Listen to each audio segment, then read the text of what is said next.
Ciao ragazzi, ben ritrovati come sempre sul canale Slot Car Tech. In questo video andiamo ad affrontare nuovamente un argomento tecnico e andiamo a vedere un accessorio veramente molto particolare dal catalogo Thunder Slot. Voglio infatti parlarvi degli inserti in spugna per i cerchi di tipo Air che vanno ad essere utilizzati per chi vuole aumentare il diametro del cerchio stesso, ma per aumento del diametro del cerchio intendiamo solo ed esclusivamente la parte centrale, perché vedrete questi inserti in spugna in effetti racchiudono un piccolo segreto. Andiamo così ad aprirne la confezione e andiamo a provare a montarli su un cerchio di tipo Air e vediamo la differenza rispetto a un cerchio normale che invece non li monta. Ed ecco come si presenta la confezione di queste 4 spugne per cerchi di tipo Air che Thunder Slot ha messo a catalogo. Sembrano in effetti dei piccoli copertoni di sezione molto piccola, però in realtà sono degli inserti di spugna abbastanza dura. Diciamo che ricordano la spugna che viene utilizzata sempre Thunder Slot per le sospensioni. Non ci rimane quindi che aprire la confezione e vediamo il loro montaggio, ma soprattutto andiamo a capire la loro funzionalità.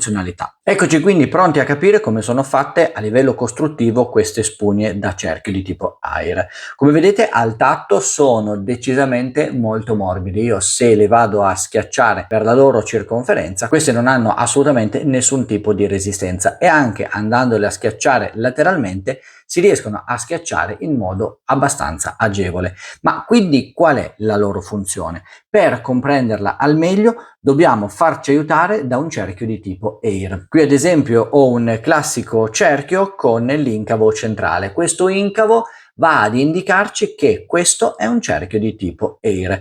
Perché si chiamano Air? A che cosa servono? E soprattutto come mai è presente questo incavo? Va detto che soprattutto per quanto riguarda il discorso pista si cerca sempre di ottimizzare l'attrito che la vettura ha nei confronti della pista. Per cui nel corso degli anni che cosa ci si è inventati? Ci si è inventati questo particolare cerchio che ha la sezione interna praticamente vuota. E come funziona? Nelle competizioni dove si va ad utilizzare dei cerchi di tipo Air con gomme o personali, quindi di proprietà o comunque già fornite dall'organizzazione, queste normalmente vengono tornite ed incollate. Perché dico incollate? Perché in pratica viene incollata al cerchio la spalla del copertone stesso. Quindi il copertone verrà praticamente ad essere incollato solo sulla parte esterna del nostro cerchio. Questo tipo di incollaggio verrà effettuato sia da una parte che dall'altra del cerchio di tipo Air, lasciando praticamente libera la parte centrale. Con la velocità della slot car,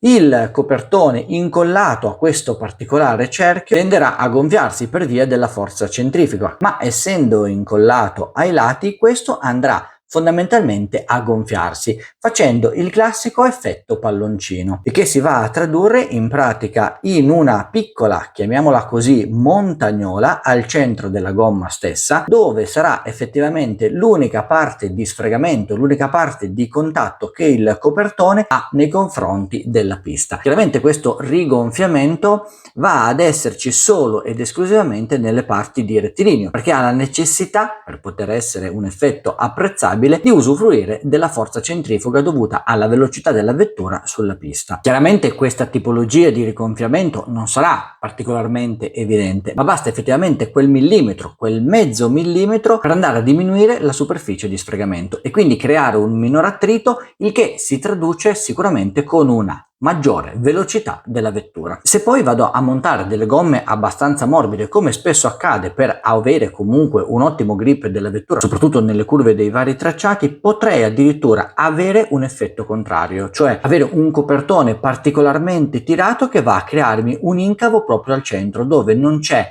un supporto rigido che mi vada a tenere nella forma desiderata la mia gomma. Per farvi vedere meglio quello che sto dicendo ho montato un copertone abbastanza morbido su questo cerchio di tipo Air e come potete notare la parte centrale del copertone stesso mi va a creare questo incavo, questa superficie di non contatto che non va decisamente bene, perché come abbiamo detto ci serve una superficie centrale più elevata, più alta in spessore rispetto alle zone laterali del cerchio. Questo anche anche perché così la vettura durante le curve, soprattutto le curve veloci, avrà un inserimento più morbido, più rotondo nell'angolo della curva stessa. In questo caso invece avrò una spalla decisamente molto rigida che può andarmi a mettere in crisi tutta la vettura. Questo è quindi un montaggio di tipo standard, quello che vi potrebbe succedere montando un normale copertone morbido su un cerchio di tipo Air. Prendiamo ora lo stesso cerchio Air che ho utilizzato in precedenza e andiamo ad installare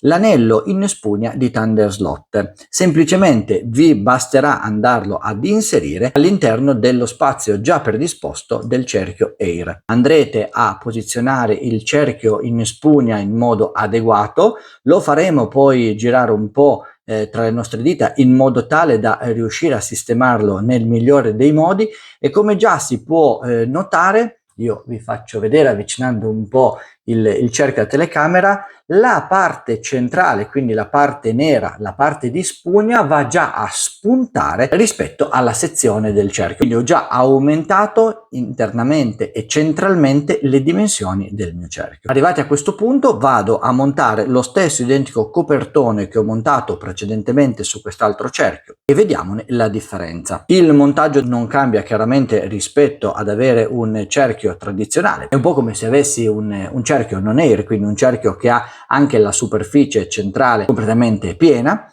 ed ecco che una volta montato il copertone sul cerchio ho un effetto esattamente opposto. Come possiamo notare avvicinando infatti il cerchio alla telecamera, centralmente in questa parte ho un rigonfiamento, una piccola montagnola che mi tiene sollevato il copertone, ma il copertone ha comunque sempre un'ottima presa perché pur non essendo incollato va comunque ad aggrapparsi in modo stabile, in modo deciso sulle spalle del cerchio. In questo modo, senza avere la necessità di incollare un copertone, avendo la possibilità di decidere se voglio il classico effetto a palloncino, quindi il rigonfiamento centrale del mio copertone oppure no, potendo provare anche più tipologie di gomma, posso andare a scegliere qual è la soluzione ottimale per il mio stile di guida e per la pista sulla quale vado ad affrontare la gara. In più va ricordato che l'effetto a palloncino è un effetto che perdura anche a vettura ferma, quindi non ho la necessità di avere per forza la forza centrifuga che va a rigonfiarmi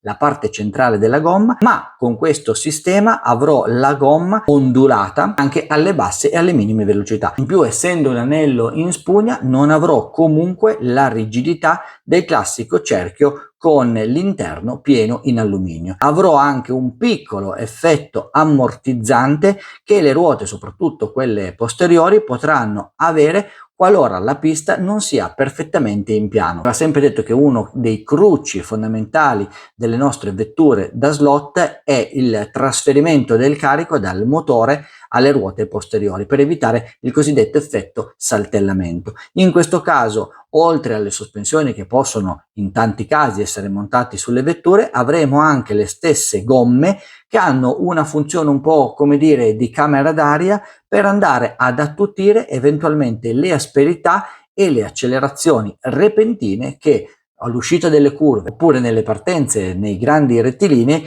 io andrò a fare con la mia vettura. Facendo quindi il confronto tra le due gomme, la differenza è notevole, si vede praticamente ad occhio. Chiaramente è una differenza minima, stiamo parlando di un mezzo millimetro, un millimetro, ma come abbiamo detto più volte, in questi casi anche il mezzo millimetro può fare la differenza. La confezione di queste spugne da ThunderSlot è da 4, per cui potete provare agevolmente su due vetture diverse, perché va ricordato che questo tipo di sistema viene utilizzato prettamente nelle ruote posteriori. Nelle ruote anteriori infatti si cerca di avere il cerchio il più leggero possibile e normalmente si utilizzano copertoni molto sottili e cerchi di tipo plastico. Un'altra cosa che mi sento di dire è che sempre più spesso vedo questo sistema installato anche sulle vetture da rally, quindi non stiamo parlando solo ed esclusivamente di vetture da pista, quindi di vetture che hanno una forte velocità di percorrenza delle curve e dei rettilinei, ma anche in vetture che devono in qualche modo aumentare la stabilità, perché questo sistema, come abbiamo detto già precedentemente, Aiuta sicuramente nel saltellamento e quindi nelle vetture da rally, è un sistema decisamente molto apprezzabile, soprattutto per quelle vetture dove non è previsto il basculamento tra il banchino e il telaio della vettura stessa, e poi comunque è innegabile che aiutano l'inserimento in curva e le continue accelerazioni, che in un tracciato da rally sono veramente parecchie. Come avete visto, quindi ragazzi, è una soluzione veramente molto semplice ma estremamente funzionale, quella di ThunderSlot, che ci permette di avere l'effetto a palloncino anche sui cerchi Air dove non vengono incollate i copertoni, e questo è sicuramente un effetto positivo per quanto riguarda la scorrevolezza della nostra vettura. Ragazzi, spero di avervi dato ancora una volta un consiglio utile, un piccolo trucchetto per migliorare la preparazione e le prestazioni delle vostre slot car. Se così è, mi raccomando, mettete un mi piace al video, scrivetemi nei commenti se le avete già provate oppure se avete intenzione di farlo. Mi raccomando, iscrivetevi al canale. Noi ci diamo appuntamento sempre qui su Slot Car Tech per il prossimo video.